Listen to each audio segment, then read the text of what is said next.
TV Câmara, Campinas.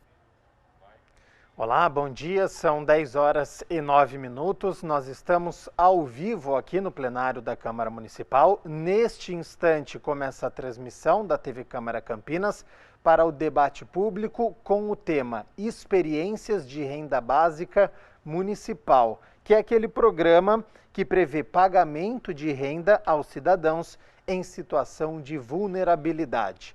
A iniciativa é da vereadora Mariana Conte e este debate público acontece de forma virtual, então vamos acompanhar.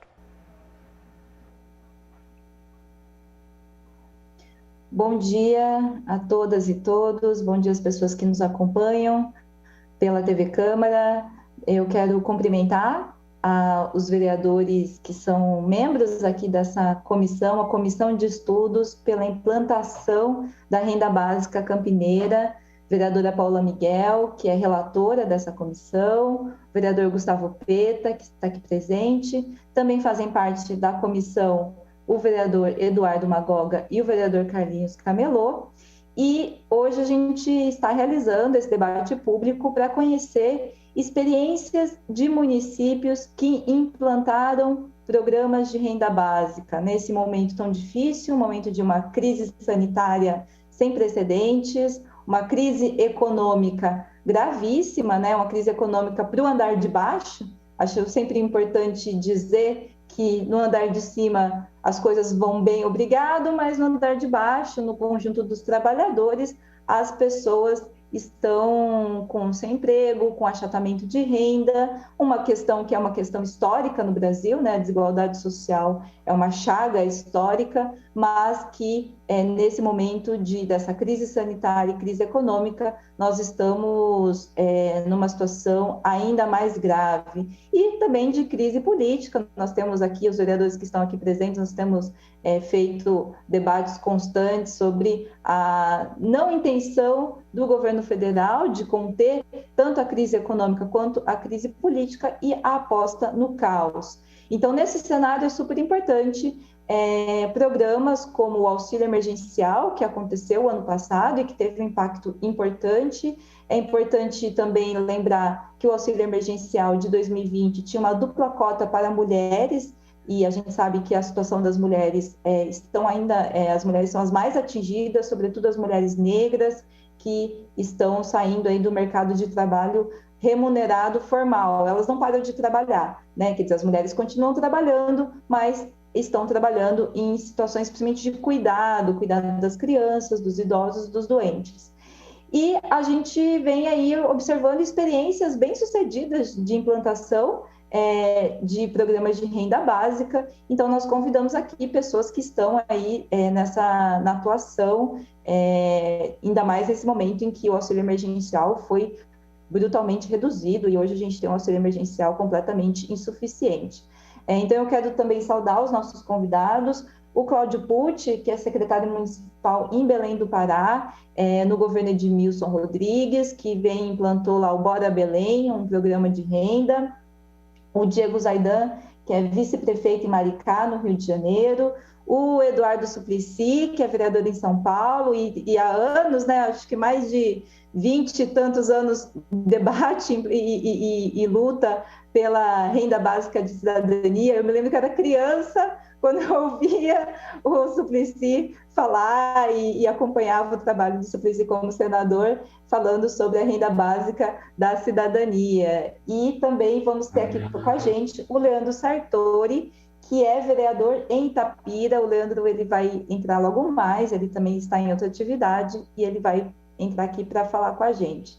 Então, para dar início, eu combinei aqui com os vereadores que nós vamos ouvir primeiro os nossos convidados, que estão aí também, né, com bastante agenda e compromissos, e depois a gente passa, então, para a fala dos vereadores. Em geral, o que nós queremos dizer é o seguinte: se outros municípios, né, conhecer essa experiência desses municípios, para a gente também ter. Campinas pode implantar um programa de renda básica, como já teve antes, e a ideia nossa é entender como que esses programas foram implantados em outros municípios. Então, para dar início, eu vou passar a palavra Só aqui saudar também o Rômulo Silva, que está representando o gabinete do vereador Carlinhos Camelô, que está em outra reunião, mas quero saudar também a presença aqui do Rômulo com a gente na reunião. Então, para dar início, eu vou passar a palavra para o Cláudio Pucci, secretário municipal de Belém do Pará. Cláudio, você está com a palavra. Eu queria combinar aqui com vocês de 10 a 15 minutos e eu aviso aqui com 10 minutos no chat, tá? Tá Pode bom. ser? Espero que vocês me ouçam bem. Eu estou usando o microfone aqui do computador. Eu queria agradecer o convite feito pelos companheiros e companheiras de Campinas e de Mogi das Cruzes, particularmente a Denise Simeão, saudar os vereadores que compõem essa importante comissão da Câmara de Campinas, a Mariana Ponte, o Gustavo Peta, que já conheço de outros carnavais, talvez ele não me conheça, mas conheço por conta da sua atuação na UNE, o Carlinhos Camelô, aqui representado pelo Rômulo Silva, a Paola Miguel, companheira combativa da Câmara de Campinas também, e os nossos membros da mesa, né? O Diego Zaidan, que é o vice-prefeito lá de Maricá, o Leandro Sartini, ou Sartori, e o Eduardo Suplicy, que foi meu colega de congresso, e eu tive a honra de ser relator de um de seus projetos de renda mínima. Fomos até o ministro Nelson Barbosa para tentar convencê-lo a garantir a adequação orçamentária e financeira para um de seus projetos. Então, Suplicy, eu te saúdo como um lutador histórico da causa do direito às pessoas a terem autonomia através de programas de renda mínima. Bem, nós estamos aqui no governo de Belém, assumimos em janeiro com o companheiro Edmilson Rodrigues, do nosso partido, do PSOL. Ele lidera uma frente de esquerda ampla, que envolve, desde o primeiro turno, o PCdoB, o PT, a Rede, o PDT, e no segundo turno tivemos a incorporação do PSB.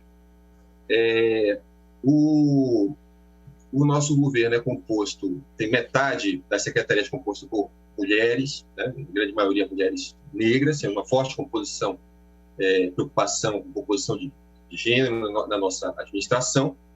E que cidade nós administramos, para que vocês entendam o contexto, as características específicas em que a renda mínima foi implantada aqui e quais são os seus limites e possibilidades, que é um processo de aprendizado para todos nós, tá? Belém é a capital brasileira com o pior PIB per capita, com a pior renda per capita dentre todas as capitais brasileiras. É uma cidade de 1.350.000 habitantes, mas de uma região metropolitana conurbada que chega a quase 3 milhões de habitantes. Nessa região metropolitana, nós temos Belém, a capital com o maior índice de moradias em condições subnormais do país, maior índice de favelização, e as outras cidades conurbadas estão entre as 20 cidades com maior índice de moradias subnormais do país: Marituba, Benevides, Ananindeua, dentre outras. A nossa taxa de desemprego na juventude chega a quase 30%, né, entre 18 e 25 anos. Nós tivemos um aumento expressivo do desemprego formal, desemprego registrado, né, com o fim do auxílio emergencial, quando as pessoas que não estavam buscando emprego saíram à caça de emprego. Isso já bate próximo de 18, 20%, né, na média. Então, temos uma condição dramática e agravada pela pandemia, né?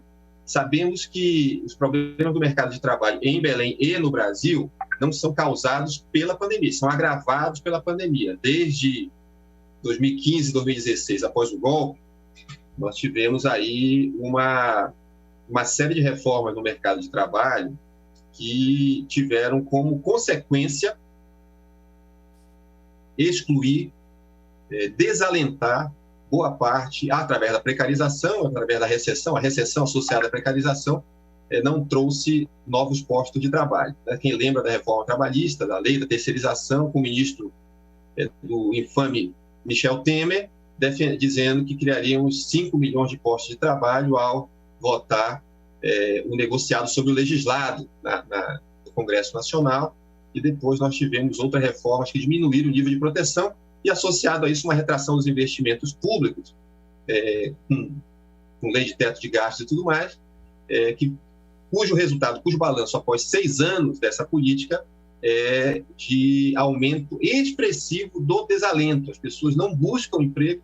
O desalento, eu sei, estava ali em 2014 ao redor de 4% da nossa força de trabalho, hoje quase duplicou. Então, um aumento expressivo do desalento antes da pandemia. As pessoas não buscavam emprego porque não sabiam que não iam, e desistiam de buscar emprego, né? E formas precárias de uberização, como todos nós presenciamos na nossa cidade, mas no norte do Brasil se torna muito mais dramático devido às características estruturais que eu já mencionei anteriormente, né? Um padrão agroexportador, enfim, que reservou a nossa região um local periférico nos últimos 120, 130 anos da Federação Brasileira, né?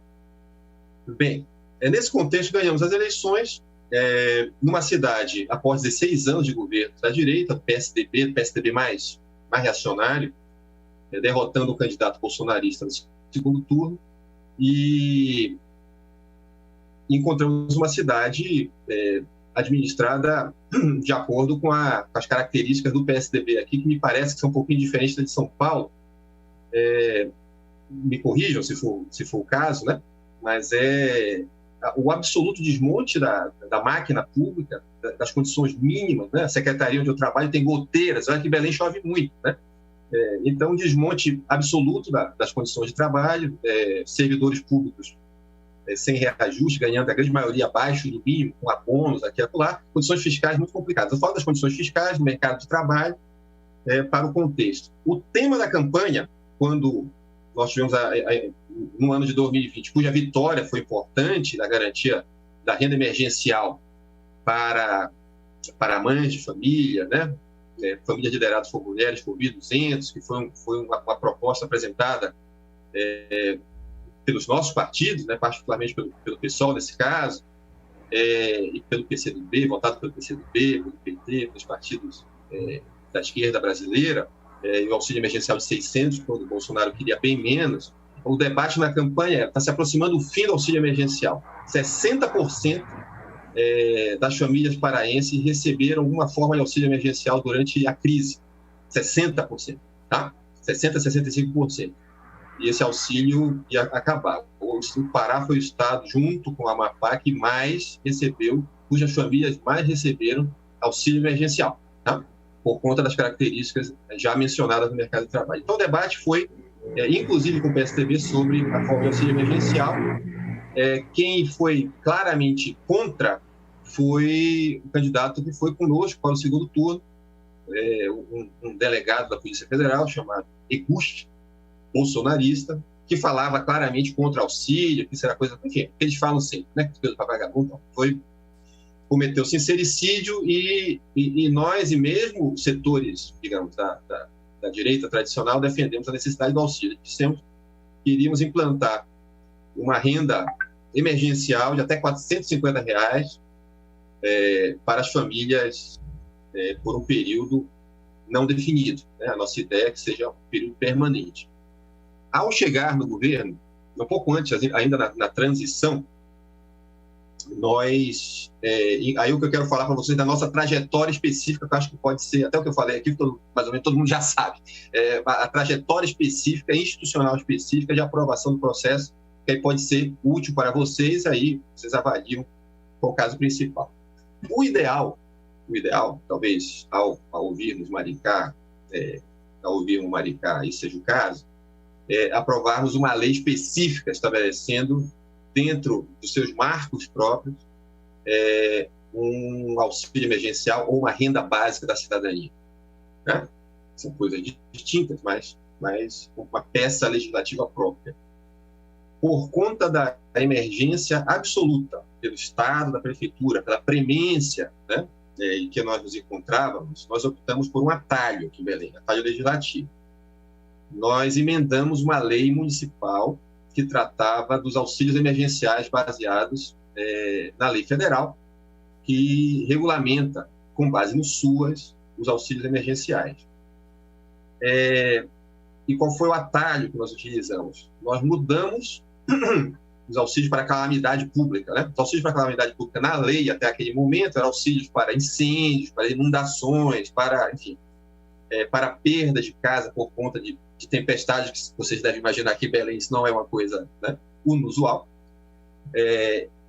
que é uma visão digamos, de emergência muito restrita a acidentes naturais, né? Acidentes naturais. Então, nós alteramos o conceito na lei de estado de calamidade e incluímos, com um voto de quase unanimidade da Câmara, o conceito de calamidade de longa duração causada pelos danos econômicos associados à pandemia. Tá?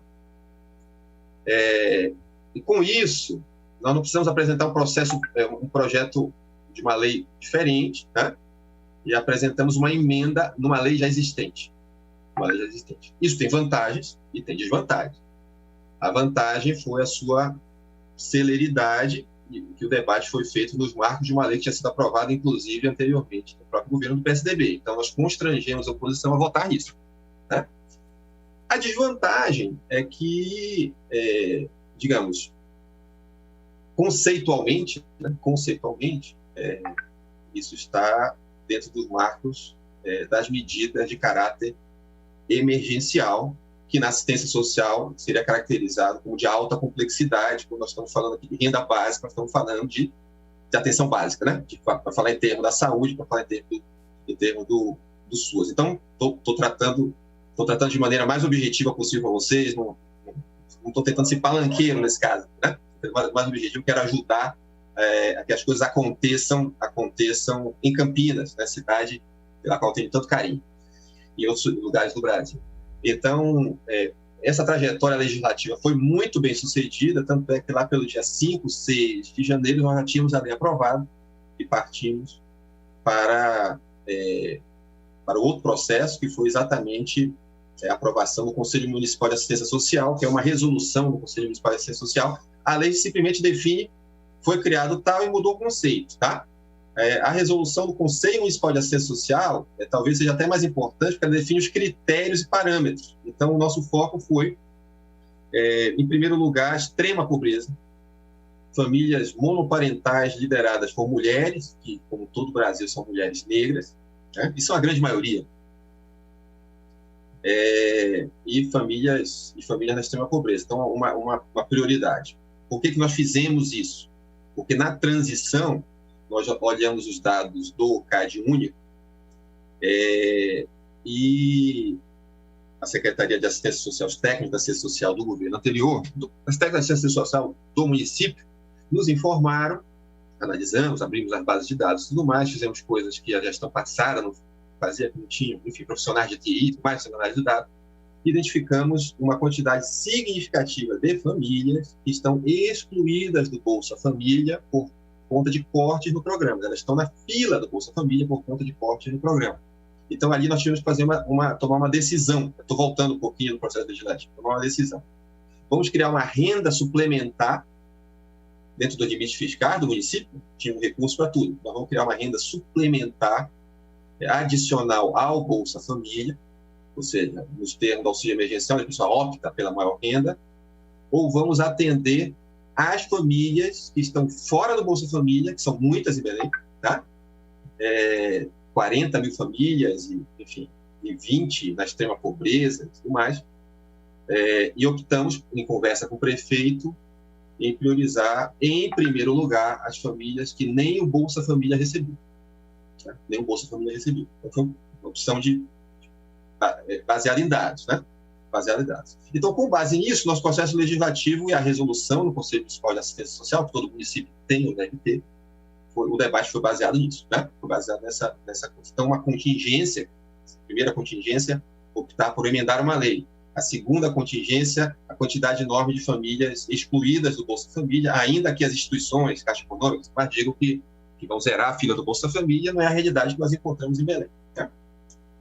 E partimos depois para o recurso. Eu falei no início, Belém é uma cidade que não tem um centavo para investimento. A reforma de praças na gestão anterior foi feita por operações de crédito a juros elevadíssimos com a Caixa Econômica, numa operação chamada Finisa, que é uma operação de curto prazo, com juros bastante elevados. Né?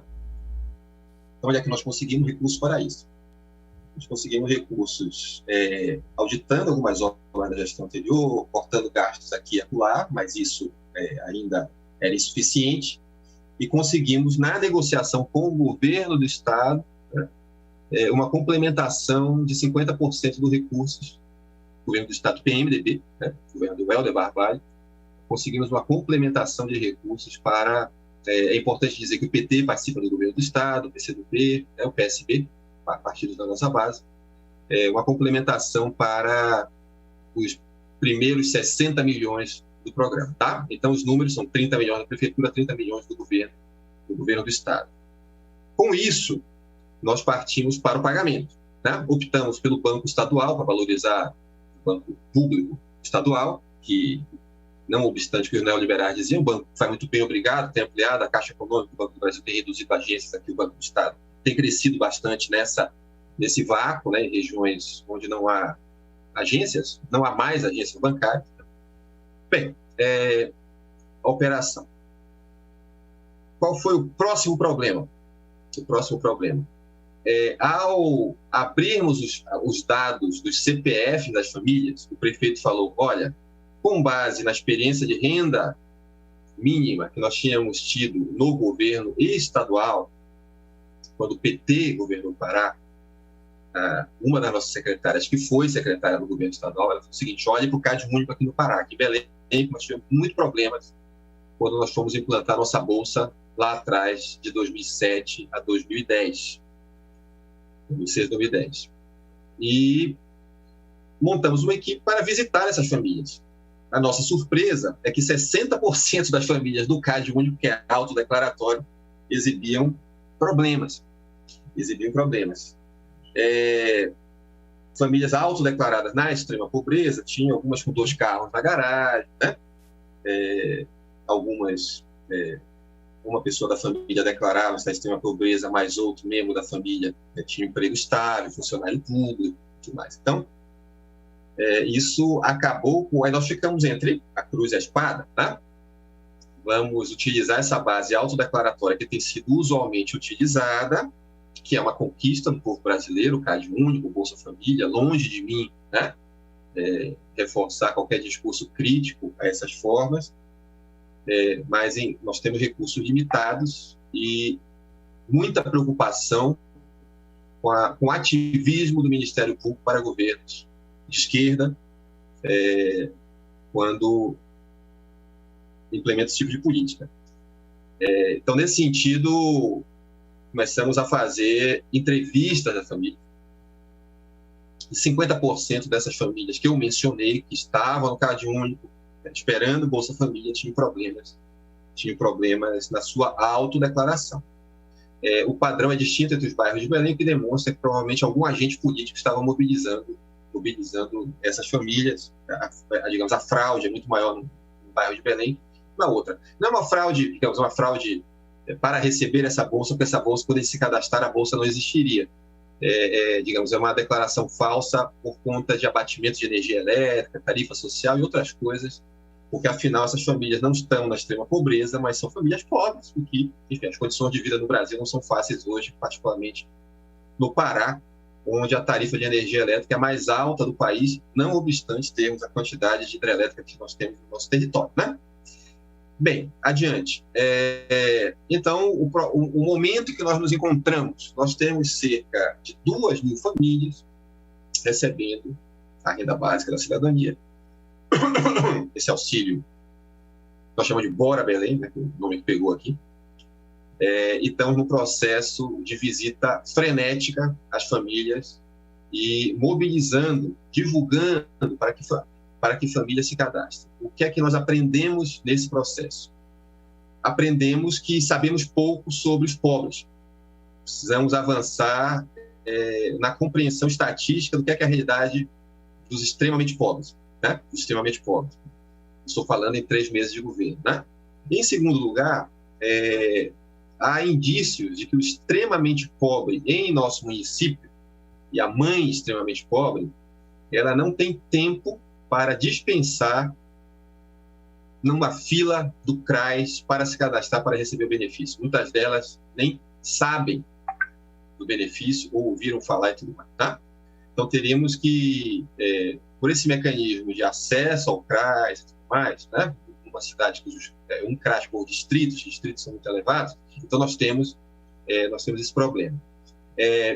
Mas o fato é que avançamos, temos uma programação de capacitação para a inclusão produtiva das famílias que recebem essa bolsa.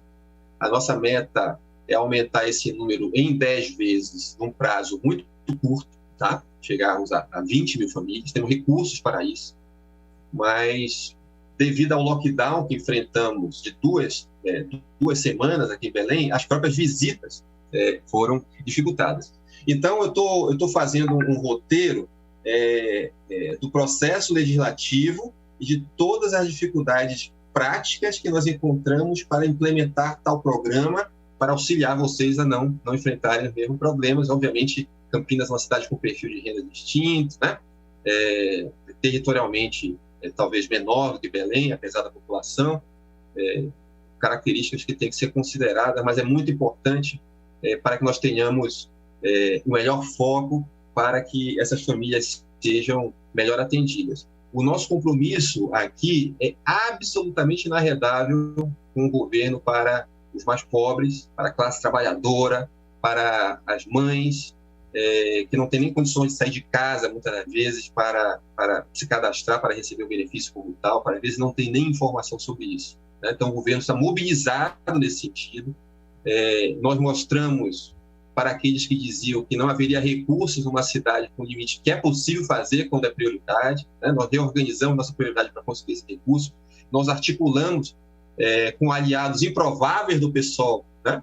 Os recursos para viabilizar, porque para nós, nesse caso, é muito importante o resultado. É muito importante que essas famílias estejam protegidas, esse é um compromisso de vida do nosso prefeito, esse é um compromisso do nosso programa, e esse é o nosso compromisso com a transformação social. Mariana, não sei, devo ter estourado meus 10 minutos há algum tempo, né? Mas agradeço o espaço e sigo à disposição aqui para o nosso debate.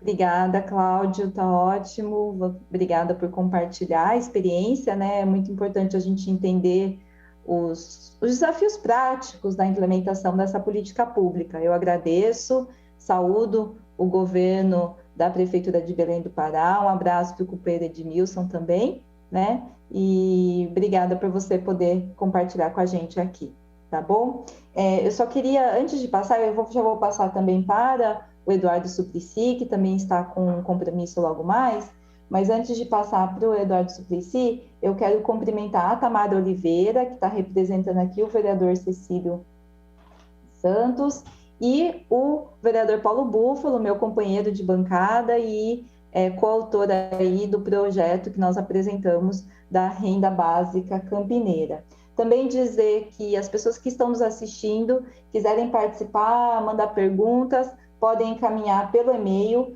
comunicacal@campinas.sp.leg.br ou pelo WhatsApp 978293776. Então, eu vou passar agora para o vereador Eduardo Suplicy para fazer sua fala. Eduardo, eu vou avisando aqui com o tempo, fiquem tranquilos, a gente pode usar o tempo, eu só vou avisando aqui, tá bom? Obrigada.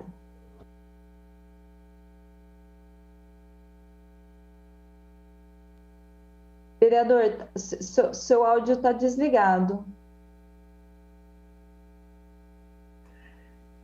Muito obrigado, Mariana Conte. É uma satisfação estar aqui em Campinas, a convite de vocês, da Paula Paola Miguel, do Gustavo Peta, e é muita satisfação para mim também, do Rômulo Silva, e ótimo estar conhecendo de perto a experiência do Cláudio Castelo Branco, de Belém, do Edmilson Rodrigues, né?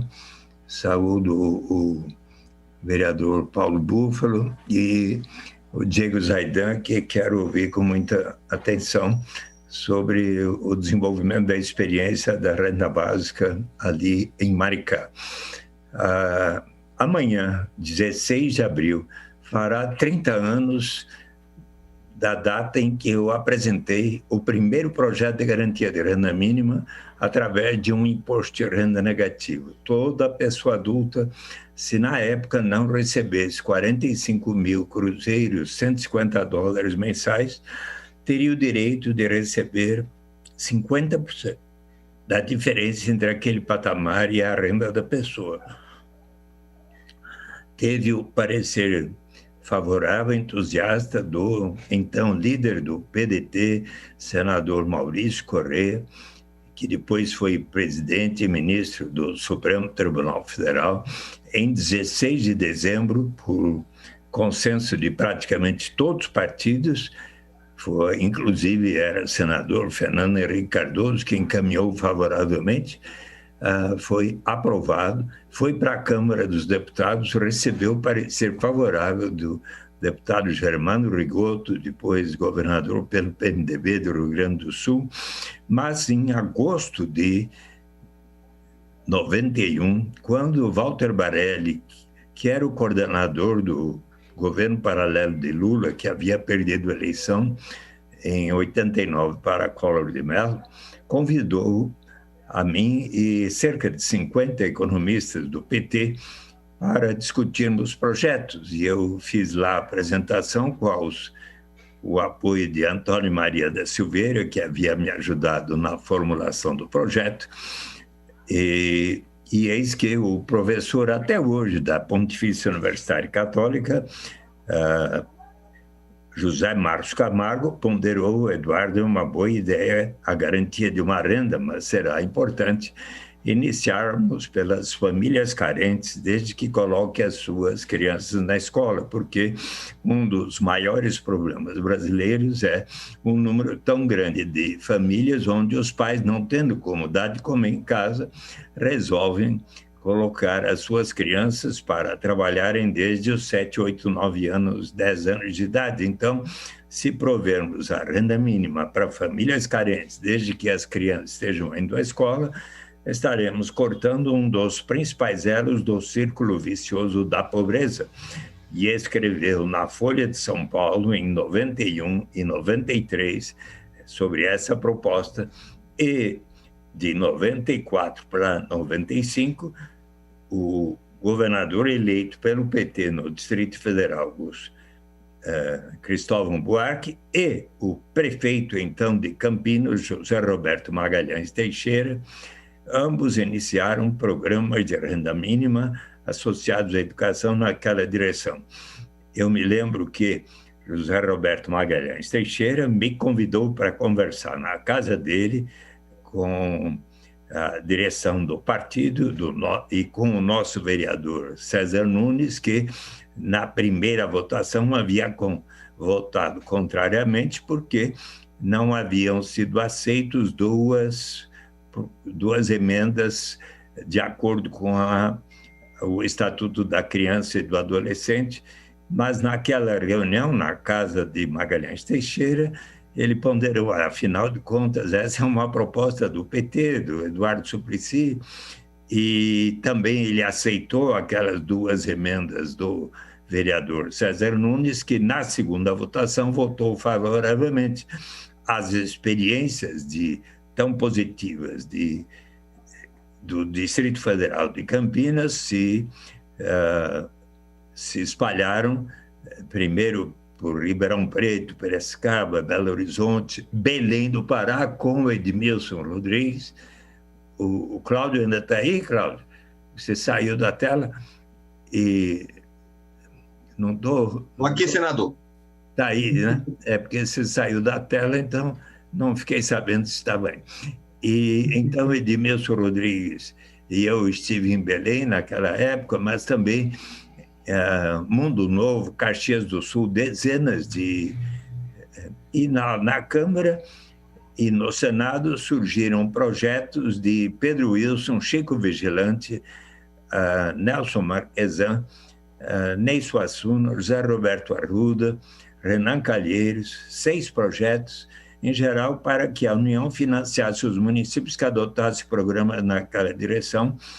Em 1996, quando Felipe Vampares, fundador da Basic Income Earth Network, esteve dando aulas no Brasil, eu pedi audiência com o presidente Fernando Henrique Cardoso.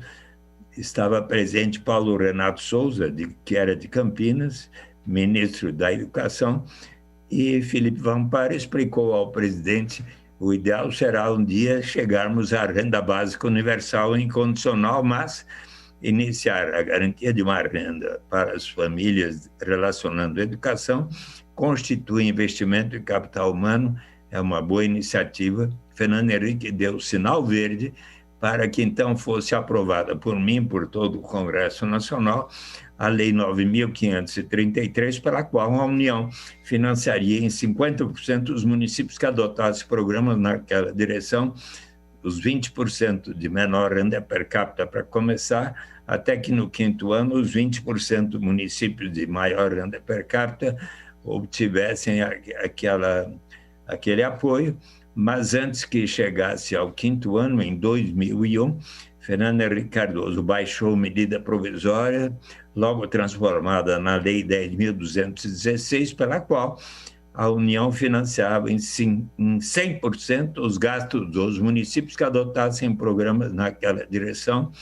Daí logo veio o auxílio gás, R$15 por mês para as famílias carentes comprarem o gás de cozinha. Logo veio o Bolsa Alimentação e relacionando as vacinas. E esta lei, em 10.216, Fernando Henrique deu o nome de José Roberto Magalhães Teixeira, que havia sido pioneiro e falecido, e o programa passou a se chamar Bolsa Escola. Logo, o presidente Lula eleito, em 2002, começou o cartão alimentação. Eu estive lá em Acauã e Guaribas, cidades de menor índice de desenvolvimento humano, quando José Graziano da Silva lançou o cartão alimentação, R$50 por mês para gasto só em alimentação para as famílias carentes. E outubro de 2003, o presidente resolveu racionalizar e unificar esses programas todos no que veio a ser o Bolsa Família. Passou de 3,5 milhões em dezembro de 2003 para mais de 14.200.000 e com isso diminuiu-se significativamente tanto a pobreza extrema quanto os índices de desigualdade, não tanto de 2016 para cá, por causa da recessão, não ajuste do valor do Bolsa Família e assim por diante, mas mais e mais eu fiquei persuadido ao estudar e interagir com os que tratam do tema das transferências de renda, que melhor ainda será o dia que nós tivermos a renda básica incondicional como um direito à cidadania universal para todos. E apresentei novo projeto de lei em dezembro de 2001. O relator Francelino Pereira sugeriu a mim: olha, que tal você aceitar um parágrafo que diga que será instituído por etapas a critério do Poder Executivo, começando pelos mais necessitados, como faz o Bolsa Família, agora o auxílio emergencial. Eu achei de bom senso e aceitei. E então o Congresso Nacional, por todos os partidos, estava presente nas reuniões. Jair Bolsonaro, Onyx Lorenzoni, e nada falaram contra, portanto aprovaram a renda básica de cidadania, e então foi para o presidente Lula sancionar ou não. Ele sancionou em belíssima cerimônia em 8 de janeiro de 2004, presente até o Felipe Vampares, que ficou super entusiasmado. O Brasil é o primeiro país do mundo que aprova um projeto nesta direção. Não sei se todos vocês sabem, a Defensoria Pública do Rio Grande do Sul, em nome de um morador de rua de Porto Alegre, 51 anos, que recebe 91 do Bolsa Família, resolveu apresentar um mandado de injunção perante o Supremo Tribunal Federal, pelo qual aquele morador de rua deve ter o direito de receber a renda básica de cidadania. Foi designado no Supremo Tribunal Federal o ministro Marco Aurélio Mello, que deu um parecer muito positivo, e dizendo que o governo federal, Jair Bolsonaro, terá que regulamentar a lei da renda básica de cidadania no prazo de 1 ano. Está previsto para amanhã, 30 anos do primeiro projeto de renda mínima, uma reunião do Supremo Tribunal Federal. O ministro Gilmar Mendes pediu vista, mas já está encaminhando, segundo o assessor dele disse a mim, uma solução construtiva, de bom senso. E então é capaz de termos, se não amanhã, mas para breve, nos próximos dias, a decisão do Supremo Tribunal Federal para que o governo venha a respeitar a renda básica de cidadania. O Cláudio nos explicou inúmeros problemas com respeito à questão de, afinal de contas, como é que vai se obter a declaração correta? Será que não vão alguns dizer que ganham menos do que efetivamente estão ganhando? Como é que vamos fazer com que os administradores dos CRAS possam visitar todas as cidades, verificar se tem ou não 2 automóveis na garagem e assim por diante?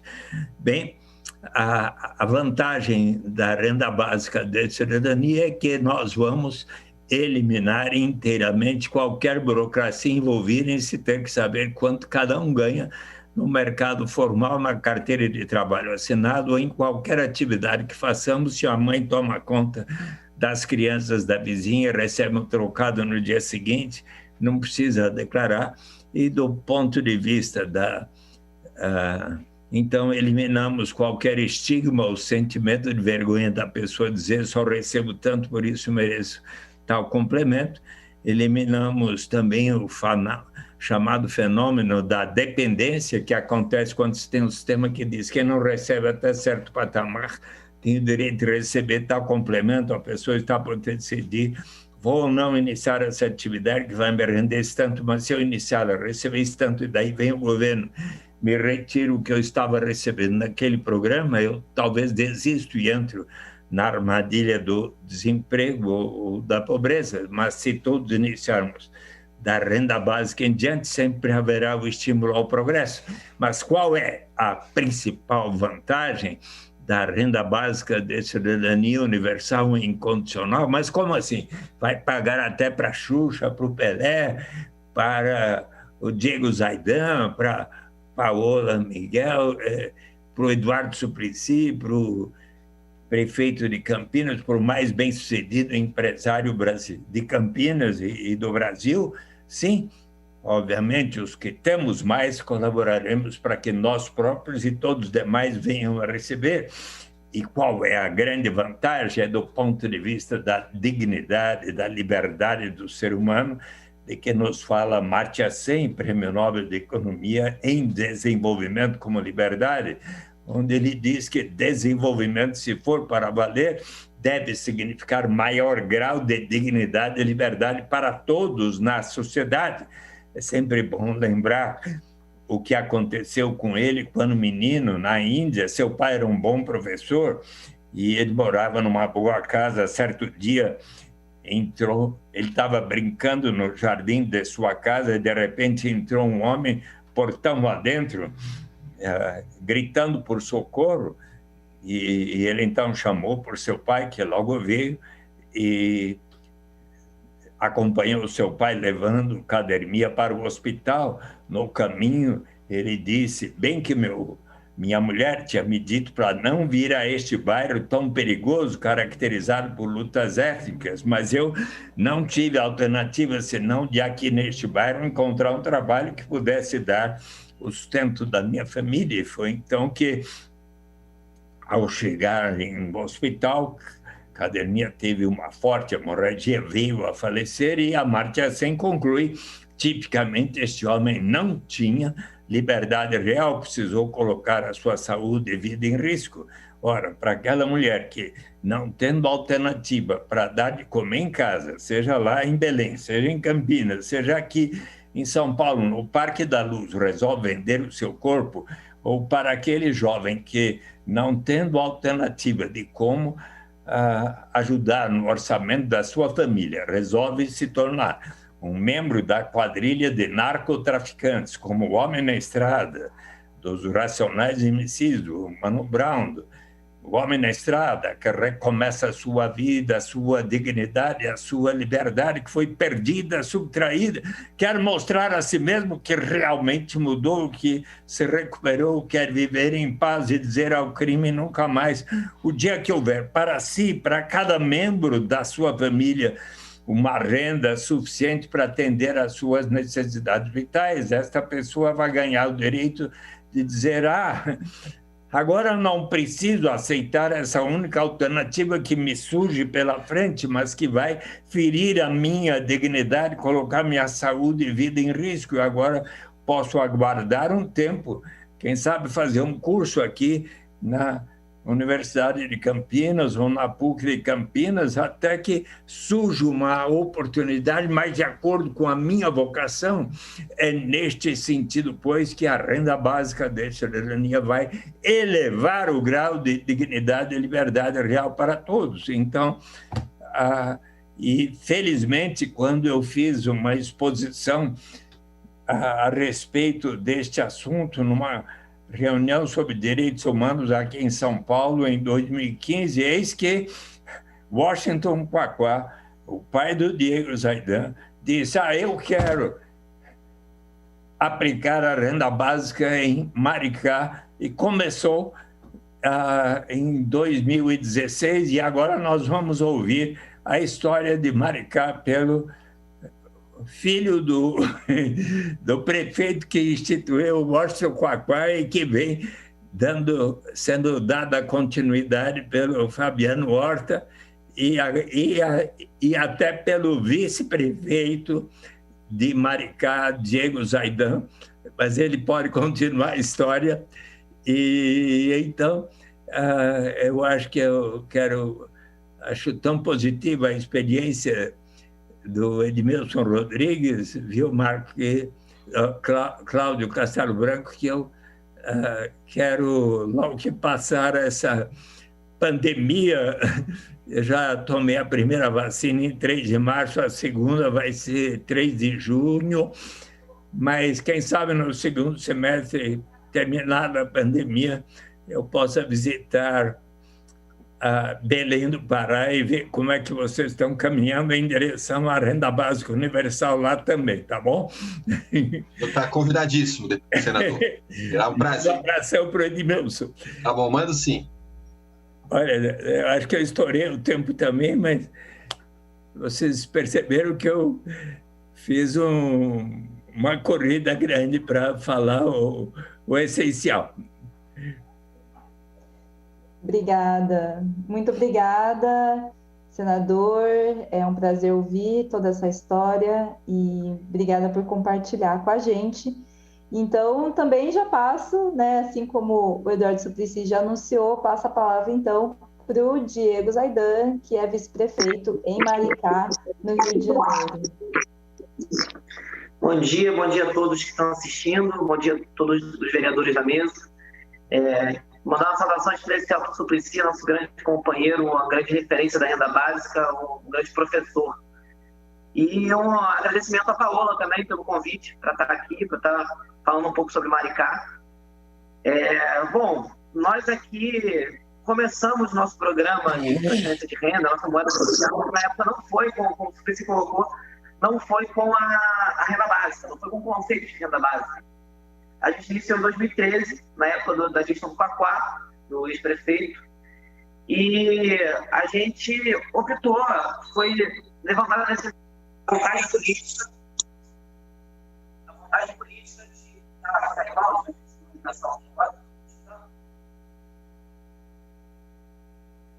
A gente está tendo um pouquinho de dificuldade de te ouvir, Diego. Está falhando o som, você precisa falar mais perto do microfone. Vê se agora melhora, vê se fica melhor. Melhorou. Beleza. Então, aí a gente iniciou em 2013, quando teve a vontade política do governo de iniciar um programa de transferência de renda aos moldes do Bolsa Família, para as famílias mais carentes do município. E, junto com isso, foi também constatada a necessidade de se fazer com que essa renda paga pela prefeitura circulasse em âmbito local, que as pessoas recebessem o valor da prefeitura e não gastassem nos municípios do entorno, que gastassem só no comércio de Maricá.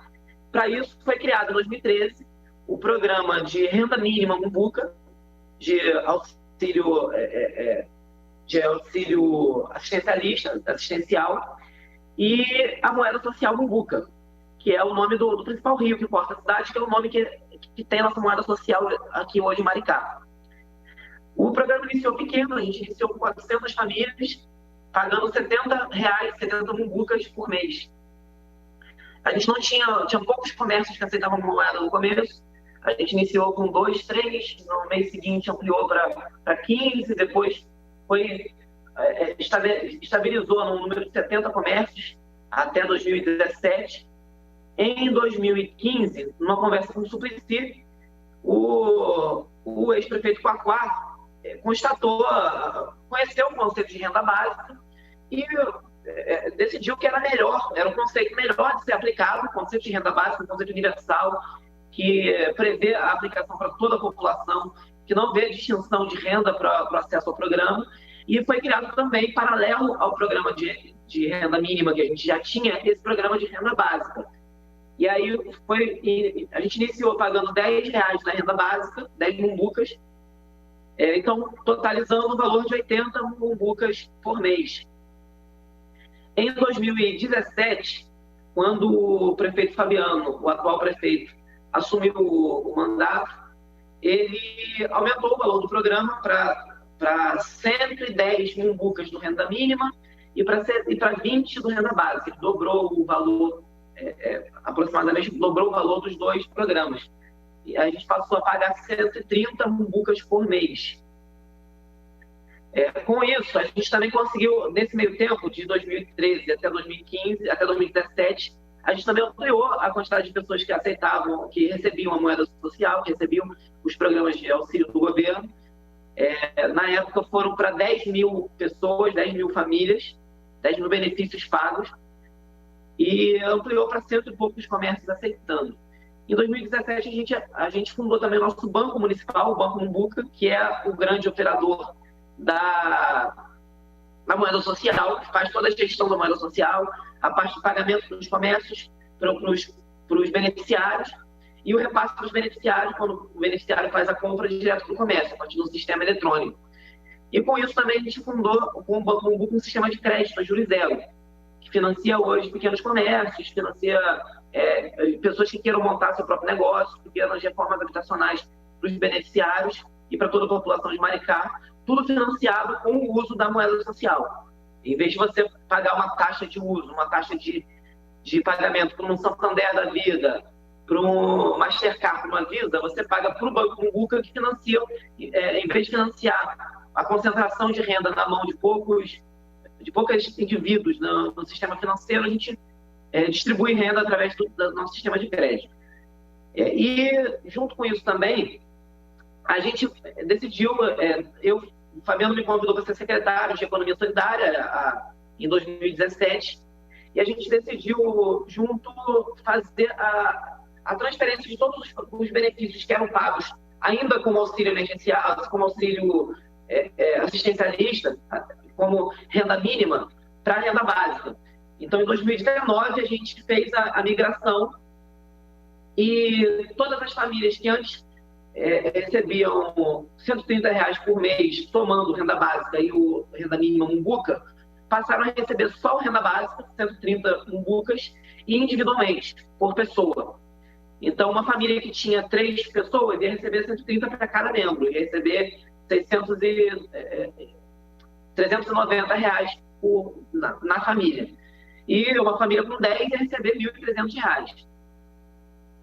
Com isso, a gente facilitou bastante a gestão do programa, do ponto de vista de pagamento, de documentação exigida para o cadastro, apesar de ter começado a fazer uma documentação agora familiar por membro da família, mas com isso a gente parou de adotar o critério de renda, o critério de 3 salários mínimos que a gente adotava antes. A gente começou a exigir como documentação necessária para o cadastro só o cadastro único do governo federal, que a pessoa faz no CRAS, e uma comprovação de que a pessoa mora há mais de 3 anos em Maricá. É a única documentação que a gente exige hoje para que a pessoa tenha acesso.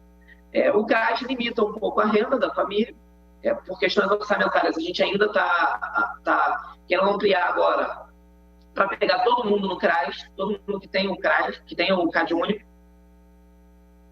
e que aí vai ampliar para mais ou menos 60 mil pessoas.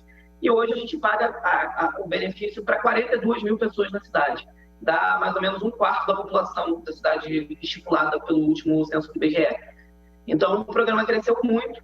A gente também conseguiu, com esse aumento do valor, o aumento da quantidade de pessoas recebendo, e com o acesso às linhas de crédito, o número de comércios que aceitavam a moeda social aqui em Maricá também cresceu muito. Antes da pandemia, a gente tinha uma quantidade de 3 mil comércios aceitando a Mumbuca na cidade. E o sistema que já estava estabelecido de pagamento, quando veio a pandemia, nos ajudou muito a conseguir ter uma ação rápida, uma ação efetiva para segurar a situação da cidade durante esse período de pandemia. Então, a gente rapidamente conseguiu, em menos de um mês, ampliar o valor que era pago no Mumbuca, de R$130 por pessoa para R$300 por pessoa. Então, a gente mais que dobrou o valor durante a pandemia. E criamos 2 programas. Um programa de auxílio ao trabalhador, o PAT, para trabalhadores autônomos, que pagava um salário mínimo para cada trabalhador autônomo do município, que se autodeclarasse autônomo. E o programa de amparo ao emprego, que pagava também um salário mínimo para cada empregado com carteira assinada das empresas que não demitissem nenhum funcionário durante a pandemia. Então, com isso, a gente conseguiu não só segurar a onda da economia da cidade, manter o fluxo de dinheiro, manter a circulação de dinheiro dentro do município, mas também impedir a redução do número de empregos formais de carteira assinada, como também a gente conseguiu, durante esse período, ampliar o número de empregos formais. Maricá foi a única cidade do estado do Rio de Janeiro que cresceu em número de empregos formais durante a pandemia. A gente teve saldo positivo de emprego. Foi um saldo pequeno, mas ainda um saldo positivo. E isso ajudou a segurar toda a onda da cidade durante a pandemia. Foi também isso que causou uma ampliação exponencial do número de comércios que aceitavam o Mumbuca da cidade. A gente, durante o período da pandemia, como eu disse antes, tinha 3 mil comércios cadastrados. Agora, depois de um ano de pandemia, a gente tem mais de 10 mil comércios. Então, a gente triplicou o número de pessoas que aceitavam moeda social na cidade. Muita gente também, com o aumento do volume de valor, com o aumento do volume de renda e com o crédito disponível no banco, passou a montar o seu próprio negócio para tentar tirar uma renda extra durante esse período de pandemia que estava tudo fechado. E hoje o Mumbuca movimenta na cidade 42 milhões de reais por mês, somando PAT, PAI e Mumbuca, os 3 programas, o programa de renda básica da cidadania e os 2 programas emergenciais da pandemia. E aí tem uma discussão que é muito feita na cidade, o Cláudio até citou a questão orçamentária, dos recursos necessários, que eu acho que é um debate bom de trazer para cá. Maricá recebe muito royalties. Maricá é uma cidade produtora do petróleo, a gente está aqui na orla, no litoral do Campo de Lula, do pré-sal, que hoje é um dos campos que mais produzem petróleo no Brasil, e a gente recebe muito recurso de royalties por conta disso. Mas não é o royalty, foi o que permitiu a gente ter esse volume de recursos, essa quantidade de pessoas recebendo a renda básica de cidadania, mas isso não é necessário para se iniciar um programa de renda básica. Porque quando a gente iniciou o programa em Maricá, com 400 famílias, que depois ampliou para 10 mil, a gente não recebia royalty ainda. A quantidade de royalty era irrisória, a gente tinha um orçamento mínimo na cidade, a cidade não tinha dinheiro. E a gente conseguiu implementar a renda básica mesmo assim, conseguiu criar o nosso programa, que foi expandido depois por conta dos volumes de recursos. Mas como o Cláudio colocou, eu queria reafirmar aqui o principal impeditivo para se fazer um programa de renda básica não é a falta de recursos, e sim a falta de vontade política. Que se houver vontade política de criar um programa em prol do povo, em prol de quem mais precisa, a gente consegue remanejar o orçamento, consegue tirar o orçamento ou fazer um programa menor, com menos orçamento, e implementar e ajudar as famílias que mais precisam.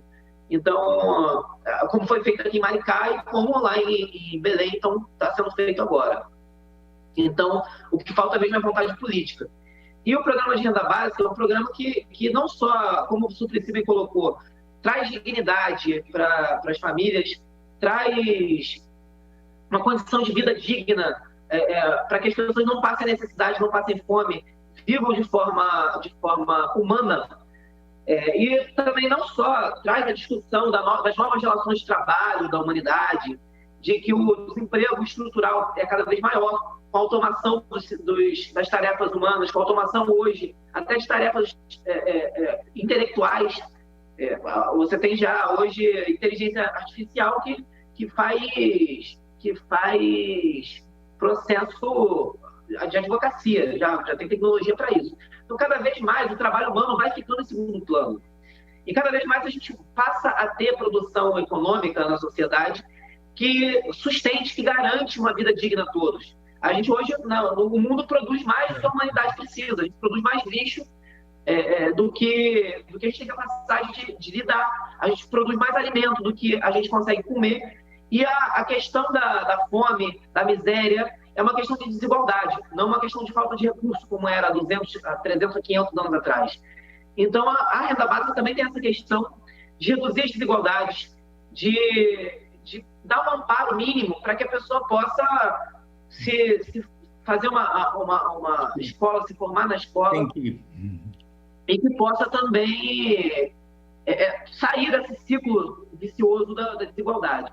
Mas não só isso, porque como o Maricá também comprova com os dados econômicos, a renda básica também tem benefício econômico para a cidade, porque cada real investido no benefício para uma pessoa em Maricá, ela vai também para o comércio local, ela gera emprego, ela gera renda para o comerciante vai pegar essa renda, vai pagar os funcionários dele, vai comer num restaurante na cidade, vai fazer compra de insumos, e isso vai girando a roda da economia e vai tendo não só um benefício social, mas também um benefício econômico.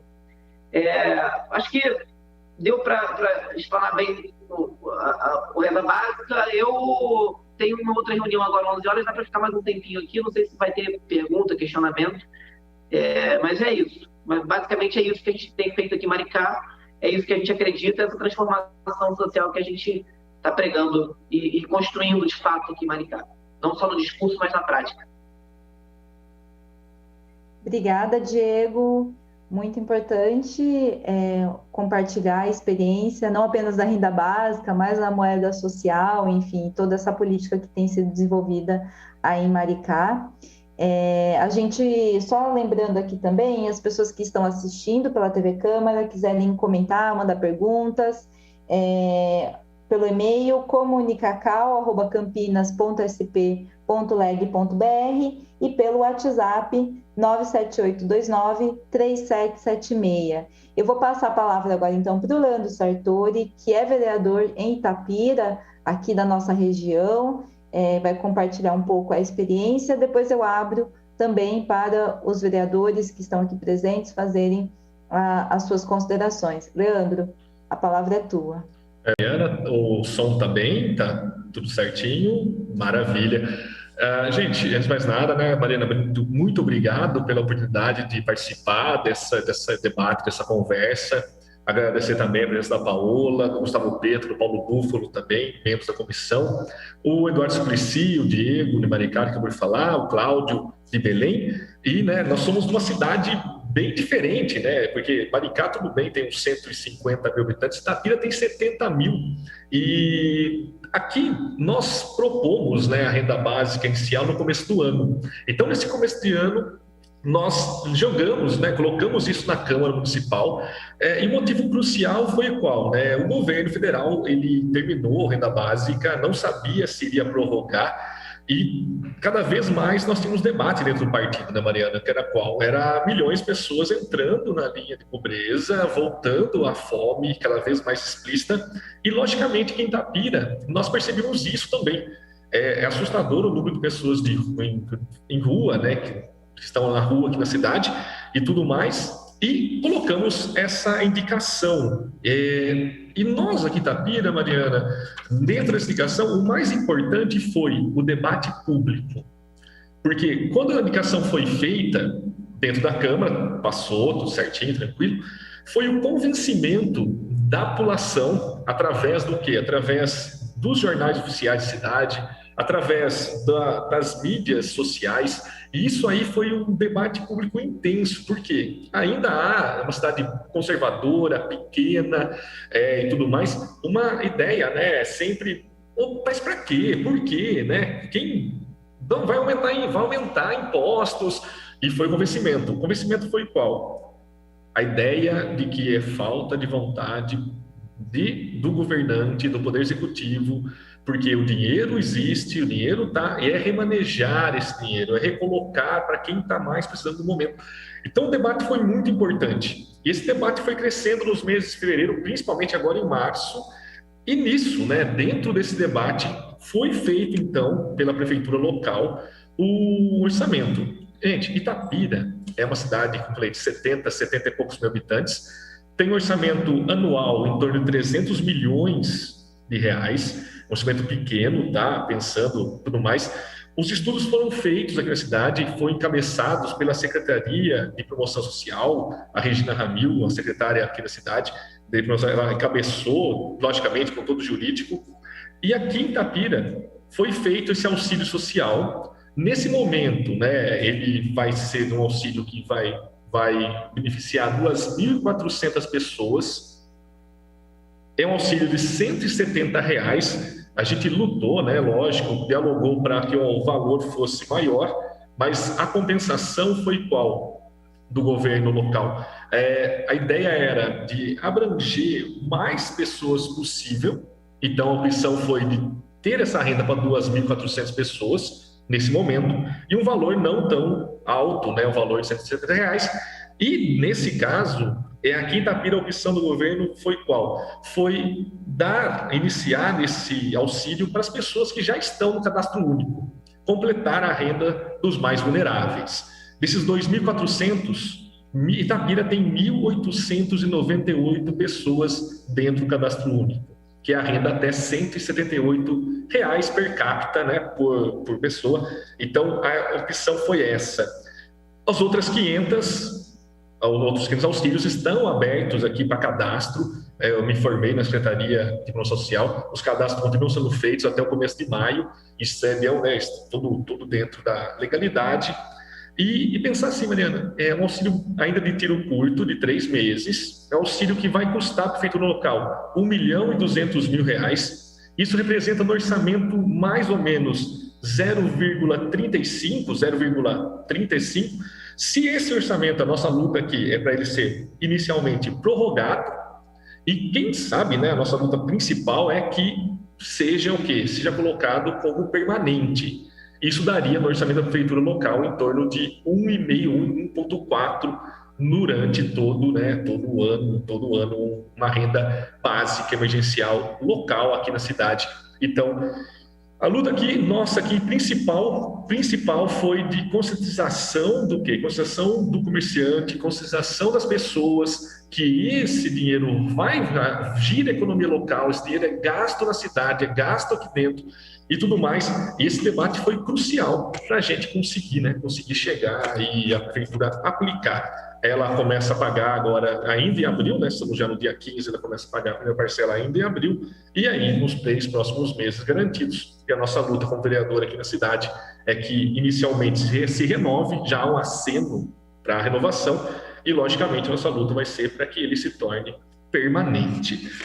Então, a nossa experiência aqui dentro dessa implantação, dentro da cidade de Itapira, né? As outras já fizeram, né? E são, né, muito legais, foi direto do Poder Executivo, né? E aqui o ponto de partida foi do Poder Legislativo. E a prefeitura fez o estudo, a prefeitura conseguiu remanejar o orçamento e conseguiu, então, implantar aqui na cidade. Aqui as prefeituras da cidade, detalhe, né? A prefeitura da cidade é a prefeitura do PSD. Então, um ponto, né? A vontade política também de ser feito isso daí. Obrigado, Mariana, a todos. Obrigada, Leandro. Agradeço você, sei que você está trabalhando e deu aí uma escapada para vir aqui falar com a gente. Obrigada por contribuir também apresentando, né, com uma iniciativa do Legislativo. Eu vou passar a palavra, então, para os vereadores que quiserem fazer uso da palavra. Também pergunto para o pessoal, para a Érica, para o pessoal que está no apoio, se tem questões e comentários da população que está nos assistindo. Bom, vamos começar com Paola, quer começar? Pode ser. Bom, primeiro quero saudar aqui todos os convidados que passaram por aqui, o Cláudio, o Eduardo Suplicy, o pai da Renda Básica Cidadã, o Diego, que mostrou um exemplo de renda básica que não é temporária, né?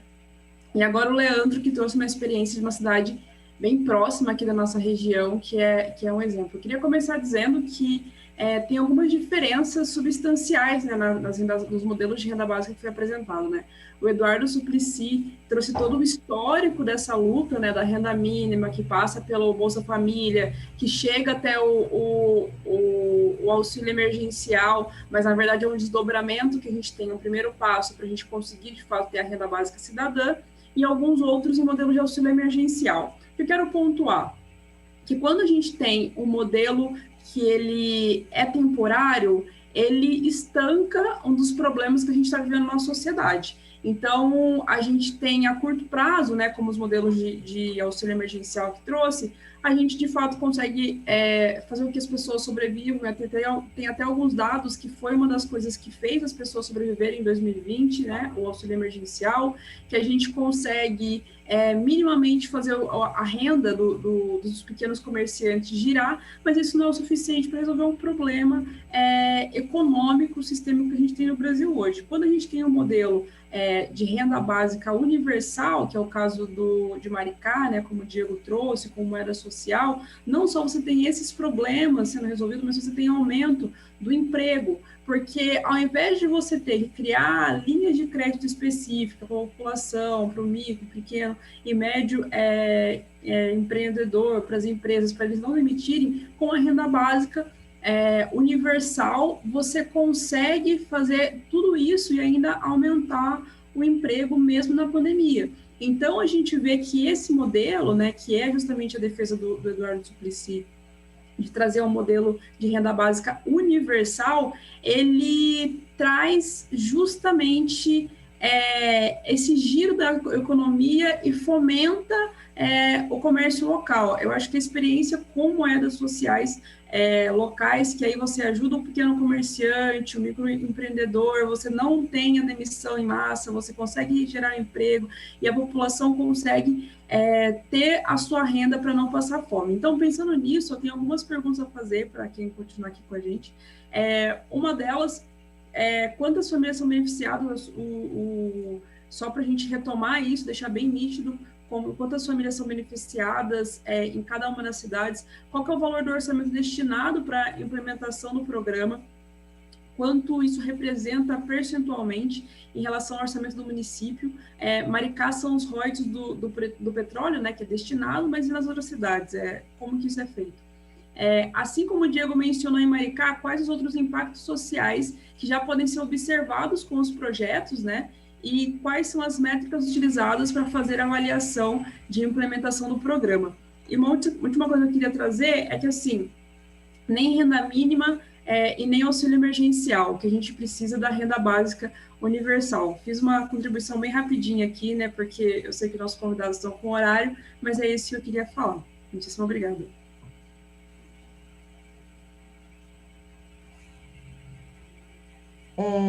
Bom, obrigada, Paola. Eu vou passar a palavra, então, para o vereador Gustavo Peta. Bom, gente, bom dia, né? Novamente, bom dia a todas, a todos. Acho que foi uma manhã aqui muito rica, né? Um debate muito interessante, contar com a presença do secretário Cláudio Castelo Branco, lá de Belém, uma experiência inicial em Belém, né? Que retoma um projeto que já havia sido iniciado na gestão anterior do prefeito Edmilson Rodrigues e agora retoma diante das dificuldades. Ouvi o Diego Zeidan sobre a experiência de Maricá, que é também uma oportunidade histórica, né, de mostrar como é possível construir a renda básica da cidadania. E o nosso mestre, professor, que voltou aqui a participar com a gente, o senador e atual vereador Eduardo Suplicy. Aproveitando a presença do senador Suplicy, o senador lembrou bem um momento importante aqui da cidade de Campinas, que foi a criação do Renda Mínima, uma experiência embrionária do então prefeito Magalhães Teixeira. Agora, eu queria também lembrar uma pessoa muito importante nessa história, que morou muito tempo em Campinas e que foi professora na Unicamp, que é a nossa saudosa Ana Maria Fonseca, né, que teve uma participação muito importante nessa história também. A professora Ana Maria foi uma das... ajudou, junto com o professor Márcio Postman, a experiência de um programa de transferência de renda na prefeitura da Marta Suplicy.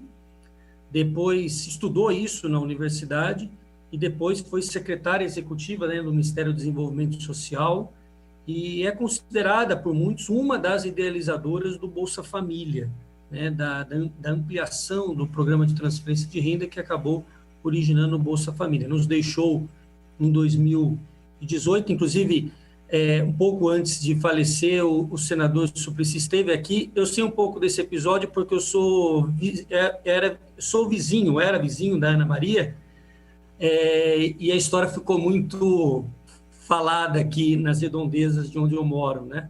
Aqui perto da região central de Campinas. Então eu queria fazer essa lembrança, porque ela realmente teve uma participação muito importante e é mais uma contribuição, né, vamos dizer assim, de Campinas nessa discussão. Permite uma parte só? Claro, senador.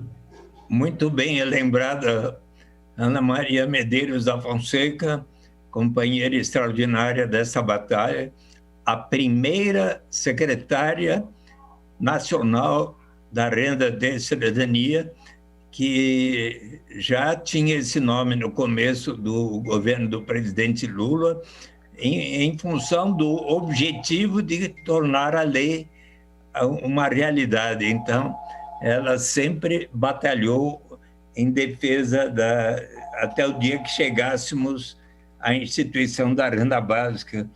Quero agradecer muito a sua lembrança e memória, esta homenagem à querida Ana Maria Medeiros da Fonseca. Obrigado, senador. Mas então eu quis fazer essa lembrança porque acho que ela é muito justa, uma pessoa que dedicou a sua vida, né, o seu conhecimento a essa luta. Eu acho, presidenta Mariana, que o debate foi muito bem sucedido, acho que era esse o objetivo, mostrar, né, realidades diferentes, mas mostrar como é possível dar passos no sentido de construir a renda básica da cidadania.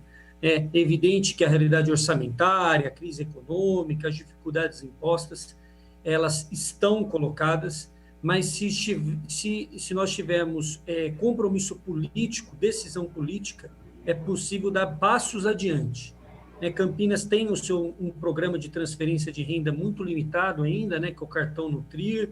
Isso poderia ser base orçamentária para uma ampliação de horizontes, de conceito, e isso seria um passo, cada momento um passo adiante, em busca desse objetivo que é muito possível e muito necessário para a humanidade, que foi tão bem falado aqui, o conceito, os objetivos pelo Suplicy, pelo o nosso mestre Suplicy nesse tema.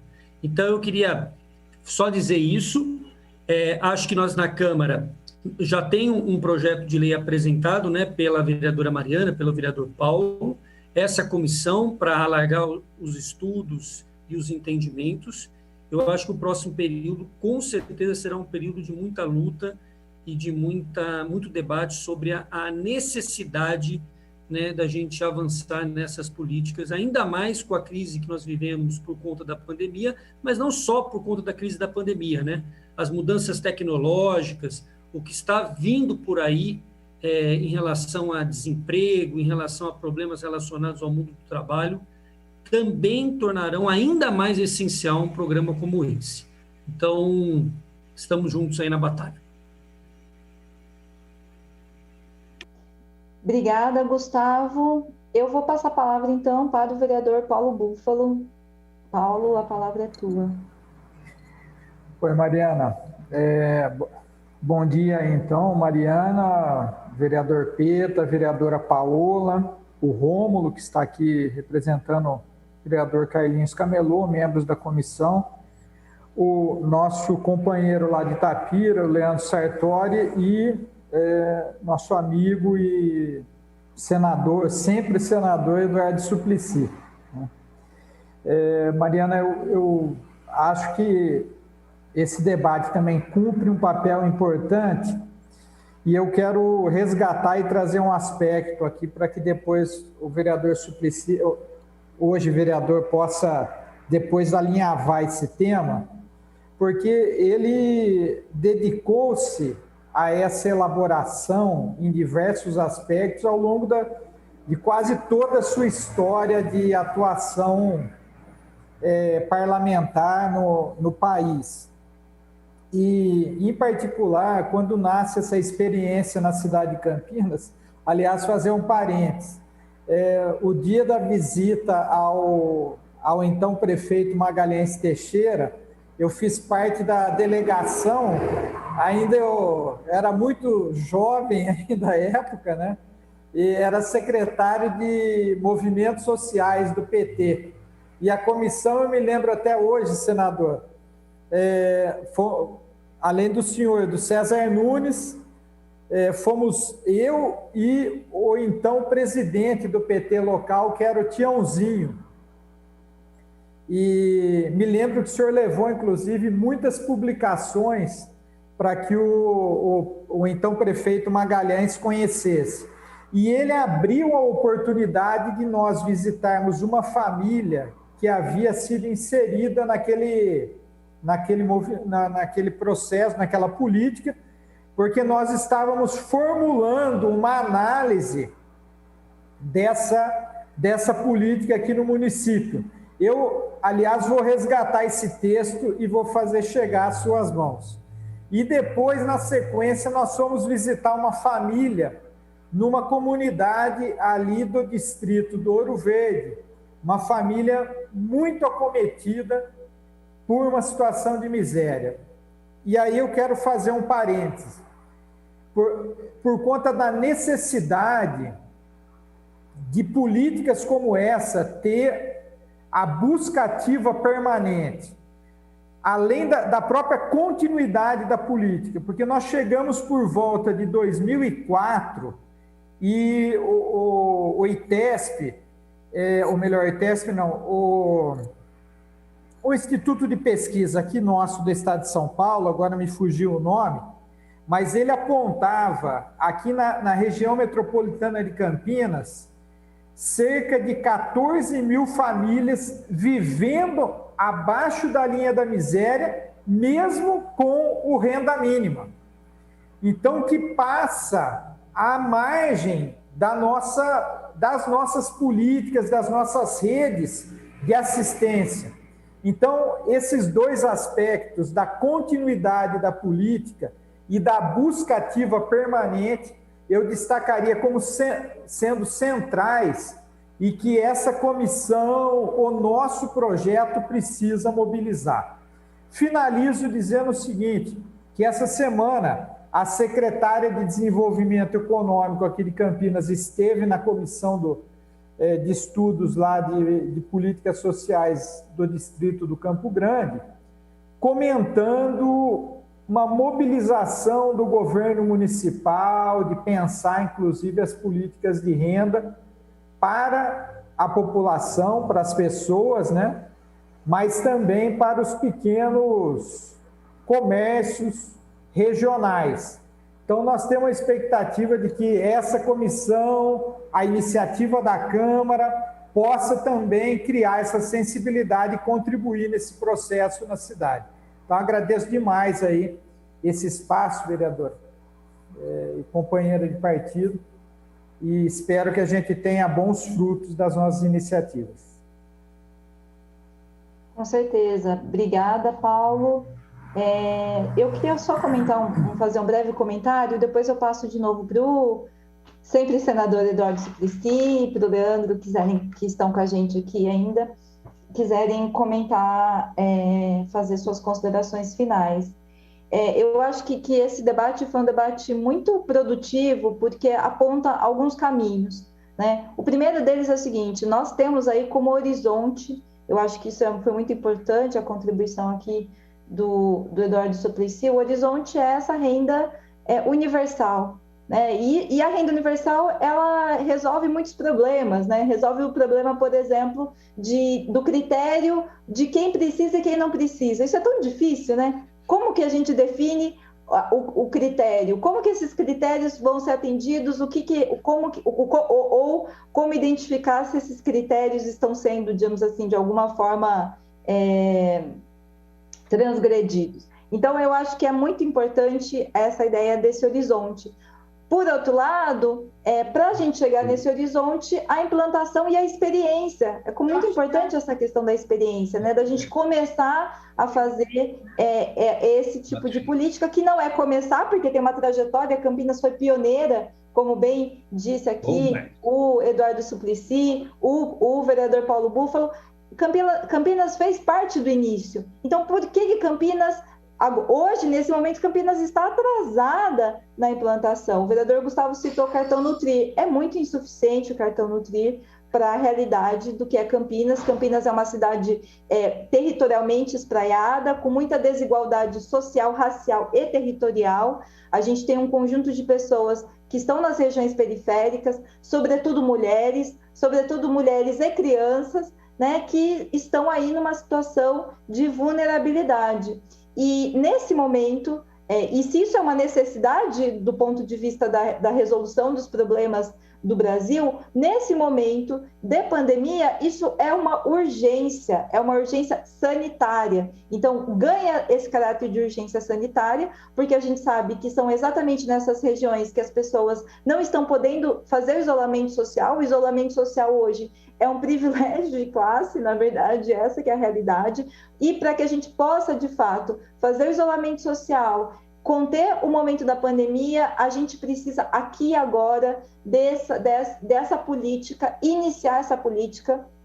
O auxílio emergencial reduzido já está fazendo muita falta, primeiro a suspensão e depois o auxílio reduzido está fazendo falta, e o município tem uma vantagem. O município ele está mais perto da vida das pessoas. Nós temos os CRAS, nós temos os agentes comunitários de saúde, nós temos entidades que trabalham com entidades que trabalham com assistenciais. Então, nós podemos identificar quem são essas pessoas em situação de vulnerabilidade, que muitas vezes são invisíveis para o governo federal e para as políticas que são políticas mais amplas, né? E por isso também, no projeto que nós apresentamos, eu e o vereador Paulo Búfalo apresentamos, nós fizemos garantir essa ideia da interlocução com o Conselho de Assistência Social, mas, sobretudo, entender que essa política não é uma política apenas assistencial, mas é uma política de trabalho e renda, é uma política de desenvolvimento econômico, e assim, é visível, você conversa com os comerciantes, o dono do cachorro-quente do bairro, quando as pessoas estavam recebendo auxílio emergencial, as pessoas compravam cachorro-quente no bairro, agora as pessoas não compram mais, porque ninguém tem dinheiro. Então, também é um suporte para o comércio local, para o desenvolvimento das regiões. A gente tem uma cidade que é extremamente segregada do ponto de vista regional, e a gente sabe que tem núcleos centrais em várias regiões, Ouro Verde, Campo Grande, Padre Anchieta, enfim, que poderiam também ter essa política de desenvolvimento regional. Então, penso que essa política transversal, vamos aqui, já fizemos o apontamento de debater, inclusive convocar aí os membros do Executivo Municipal para que a gente possa debater, tem um projeto tramitando na Câmara também, e que a gente possa fazer esse debate com o conjunto da cidade. Bom, vou passar a palavra, então, para o senador e vereador Eduardo Suplicy, para as suas considerações finais, e logo depois para o Leandro Sartori. Muito obrigado, Mariana Conte. Paula Miguel, que não pôde assistir toda a sua fala, e queria cumprimentar o Leandro Sartori e também agradecer a boa lembrança, tanto do Gustavo Peta, ao relembrar de Ana Fonseca, como do Paulo Búfalo. Não me lembrava que você estivesse naquela reunião na casa do José Roberto Magalhães Teixeira. Mas, então, eu acho que esta reunião aqui, historicamente, pode ser muito significativa e importante, que os vereadores de Campinas tenham essa vontade de fazer de Campinas novamente um exemplo pioneiro na direção de caminharmos para a renda básica de cidadania. Tem tudo a ver com a sua própria história, a sua experiência acumulada, as reflexões que aconteceram em Campinas. Tem muitos fatos interessantes que foram registrados ao longo desse período. Eu assisti a primeira vez que interagi com Ana Fonseca foi quando ela me convidou para assistir à sua defesa de tese na Universidade de São Paulo sobre a experiência da garantia de renda mínima em Campinas. Tem muitas coisas interessantes que algumas estão registradas no meu livro Renda de Cidadania, Saída pela Porta. Por exemplo, havia uma dúvida, mas como assim vai entregar dinheiro na mão das famílias, das mães, e será que elas vão saber gastar bem? E aí um grupo de pesquisadores que entrevistou as mães, as famílias que tinham recebido no início, né? Aí uma das pesquisadoras perguntou, e isso, aliás, saiu num artigo do Márcio Moreira Alves no Globo, que ele contou essa história e foi até popularizada. Mas, e a senhora aqui o que gastou? Eu fiz uma dentadura para mim. Mas como assim, com tanta necessidade, a senhora vai... Mas é claro, eu não tinha dentes, eu tinha uma dificuldade enorme de conseguir um emprego por causa de não ter dentes suficientes na frente da minha boca e também para namorar, ficava muito difícil namorar sem dente, então achei importante colocar dentes na minha boca, foi a primeira prioridade. Então, isso é uma ilustração interessante de como é que a própria pessoa é quem sabe o que é mais necessário, né? Então, me veio à cabeça isso porque vocês em Campinas têm tudo para fazer este caminho em direção à renda básica, quem sabe pioneiramente como Maricá está fazendo. E que vocês tenham, então, convidado o Diego Zaidan, acho que ele precisou sair já, mas eu acho importante, né? Porque eles têm a perspectiva de até 2024, se possível, universalizar o direito para toda a população hoje de 162 mil habitantes, todos que estiverem lá residindo há 3 anos ou mais, não é? E agora, obviamente, Campinas, como São Paulo, como outras cidades, né? Campinas, de um lado, é uma das cidades de maior riqueza gerada na economia brasileira, tem e é um dos municípios que tem maior renda per capita, tem uma economia muito diversificada e a gente precisa lembrar sempre de qualquer forma de riqueza gerada numa comunidade, numa cidade como Campinas, num estado como de São Paulo e do Brasil, um dia da América do Sul, sempre poderemos separar uma parcela para instituir um fundo que a todos pertencerá e deste fundo pagarmos uma renda básica, né? E quem sabe, assim como, por exemplo, na experiência de Belém do Pará, que nós ouvimos hoje aqui, teve uma hora em que o governo municipal pediu uma complementação por parte do governo estadual. E isso também pode estar na perspectiva de Campinas e claro, depois juntar os esforços dos 3 níveis de governo, municipal, estadual e federal, para se chegar à meta da renda básica universal. Mas eu quero muito agradecer essa oportunidade. Eu acabei chegando atrasado lá, pelo atraso que fiz, tinha que ter chegado até 11h15, foi a Comissão de Direitos Humanos, hoje não deu quórum por minha causa, mas eu por isso voltei. Então,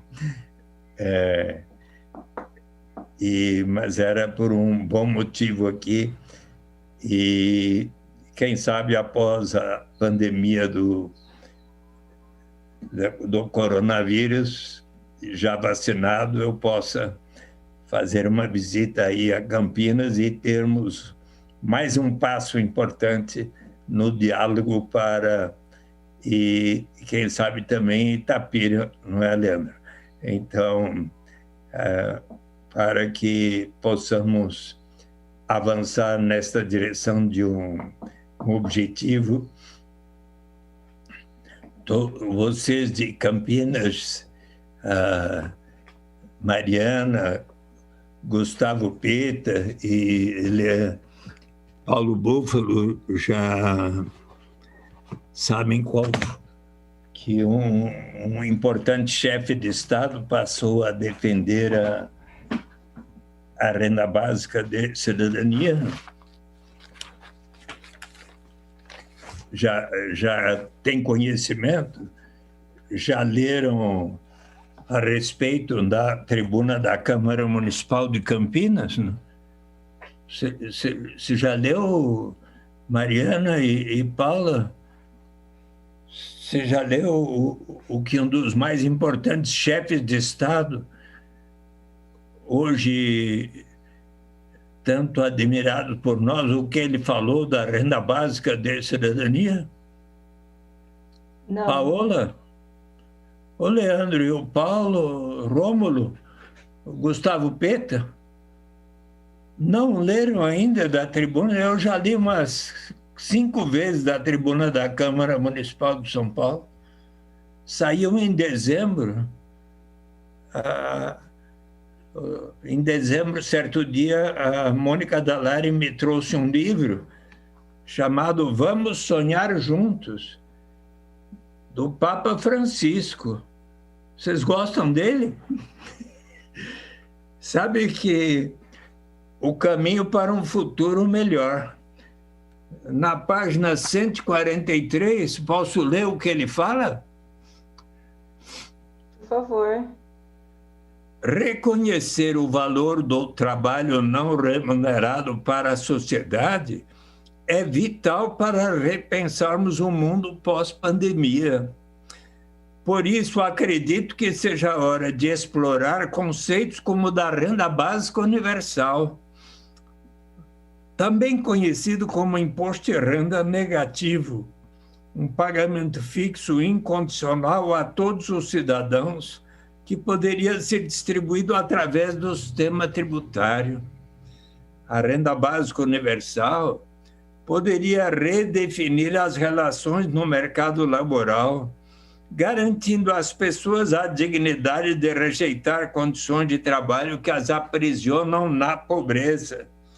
Daria aos indivíduos a segurança básica de que precisam, eliminando o estigma do seguro-desemprego, e facilitaria a mudança de um trabalho para outro, como cada vez mais os imperativos tecnológicos no mundo trabalhista exigem.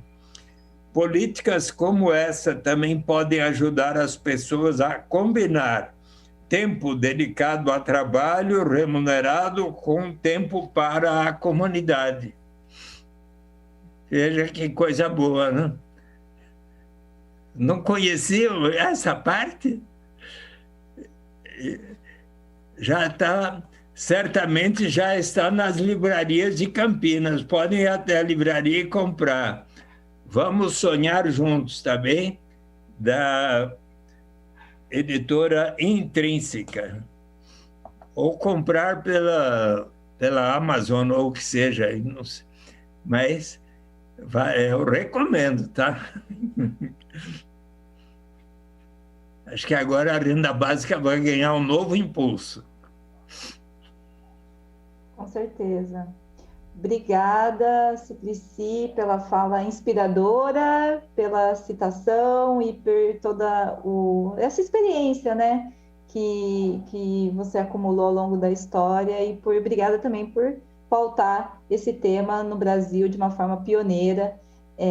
A gente agradece imensamente. Vamos continuar aqui o debate, né, porque eu acredito que o debate sobre a necessidade de uma renda universal, ela ganha uma importância agora nesse momento, e o futuro, né, quer dizer, o impacto da pandemia, da crise econômica vai persistir, né, mesmo que a gente consiga, e se tudo der certo, podemos conseguir, né, e a gente controlar esse momento dramático de crise sanitária, a gente sabe que as consequências vão persistir e vão exigir uma mudança na forma laboral, na forma de vida e nas próprias políticas públicas no nosso país. Então, eu quero agradecer, em nome da Comissão de Estudos, agradecer aí por toda a contribuição que foi apresentada. E lamento que tenha perdido a reunião, mas ficamos felizes de ter você aqui por mais tempo com a gente. Gente, eu vou compartilhar aqui uma pergunta que chegou, que é o Eric Júlio, repórter do jornal Correio Popular. Ele está perguntando, né? Vou ler aqui. Olá, bom dia, sou o Eric Júlio, repórter do jornal Correio Popular. Gostaria de fazer uma pergunta para a vereadora Mariana Conte. Ontem, na Comissão de Estudos sobre o Desenvolvimento do Campo Grande, o ex-secretário de Finanças, José Luiz Rio Romera, apresentou um estudo financeiro sobre a situação econômica da Prefeitura de Campinas, Segundo ele, a atual gestão do Dário Saad recebeu a prefeitura com caixa de 200 milhões. Na ocasião, aquela comissão discutiu a criação de um auxílio emergencial para microempresas de Campinas durante a pandemia do Covid-19. Os estudos, inclusive, serão aproveitados para o relatório daquela comissão, segundo afirmou o relator vereador Paulo Búfalo, para a Comissão do Desenvolvimento do Campo Grande. Nesse sentido, os estudos apresentados naquela comissão poderão ser aproveitados nessa comissão, a Comissão da Renda Básica, tendo em vista que esse caixa de 200 milhões poderia custear a criação da renda básica? Eu acho que é uma questão que a gente não debateu ainda, mas imagino que sim. Acho que a gente precisa juntar todas essas informações, esses estudos. Penso também que a gente pode fazer uma atuação bem articulada com a Comissão de Desenvolvimento da região do Campo Grande, e eu acho que é importante também essa questão do apoio, né, para as microempresas. Na verdade, uma política de renda também é apoio para as microempresas, para microempregadores, e também, até já colocando aqui uma segunda pergunta, da Gislaine Rosseto, quais seriam as consequências negativas da renda básica e como minimizar? Olha, eu vou aqui colocar uma opinião, e aí depois eu passo para o Leandro, e se algum vereador quiser comentar também, fica à vontade. Uma questão é a seguinte: muitas vezes o que se usa como argumento para impedir a aprovação de uma renda básica é a questão orçamentária. Mas essa questão é uma questão que, na verdade, ela se sustenta, ela não para de pé. Esse argumento não para de pé, porque uma parte do que vai como renda volta para o orçamento via arrecadação. Além do que, quando você faz políticas de restituição de renda, eu gosto da ideia da restituição de renda, porque, né, restituir para as pessoas a riqueza que elas estão gerando, né? Uma política de restituição de renda, ao movimentar a economia, ela movimenta todo um ciclo econômico, que inclusive é o que permite a arrecadação do município, e ela tem consequências do ponto de vista do consumo, das microempresas, enfim. Então, me parece que a renda básica ela tem mais vantagens e, nesse momento, uma urgência do que desvantagens, e o argumento que geralmente se coloca contra a renda básica não se sustenta. Bom, de pergunta é isso, eu vou passar a fala para o Leandro, se algum vereador quiser fazer a consideração final ao fim, e aí a gente já caminha para o encerramento da nossa atividade.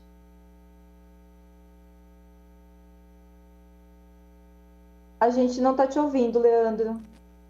Mariana, está ouvindo agora? Agora eu estou ouvindo. Então, Mariana, antes de mais nada, né, obrigado novamente pelo convite. Foi muito bom saber um pouquinho mais da experiência de Belém, de Maricá, né? Ouvir sempre o Eduardo Suplicy é excepcional. Fica convites, Eduardo, passando a pandemia, diminuindo o estágio decente, venha para Itapira, retorne a Itapira, será muito bem recebido aqui.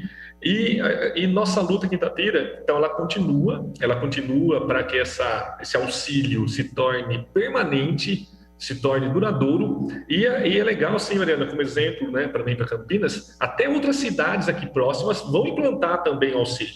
Mojimirim, que é a nossa região, viu o caso de Itapira, também está levando auxílio emergencial, auxílio social para a implantação lá. Então, a gente sempre bate na tecla, é a vontade política, qual é o peso, qual é a vontade.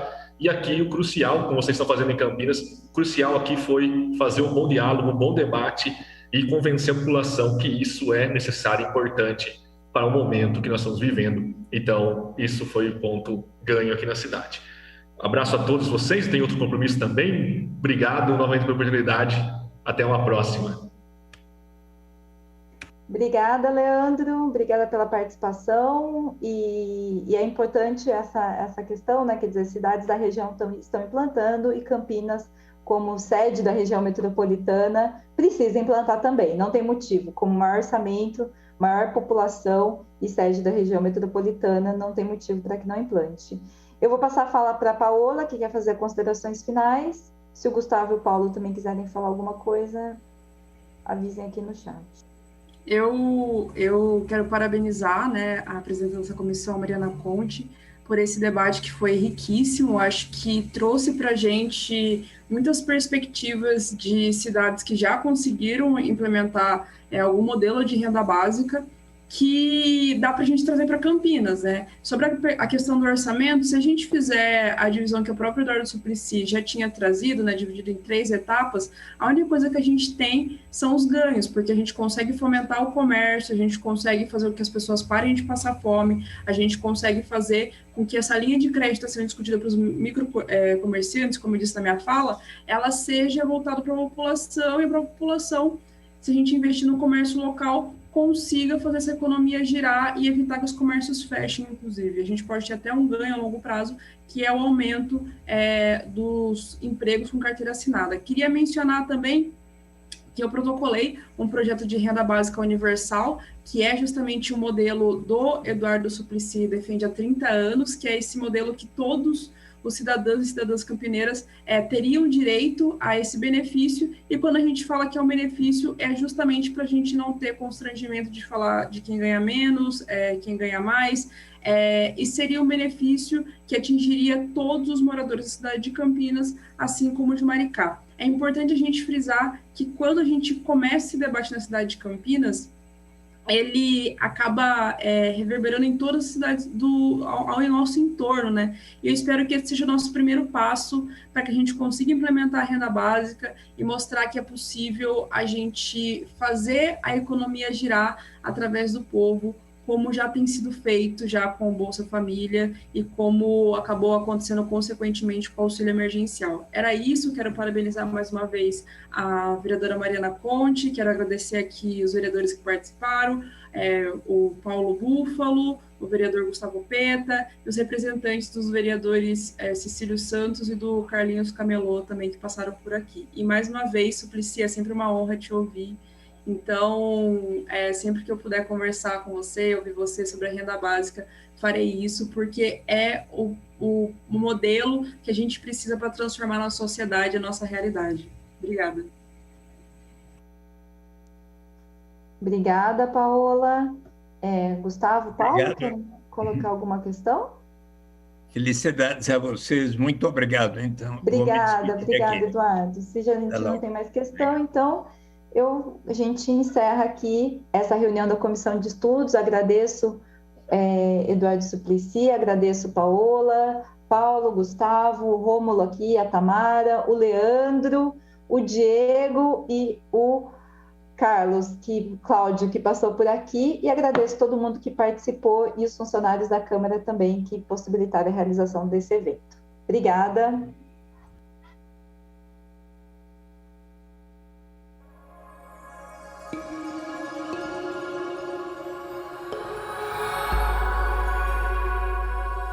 TV Câmara, Campinas.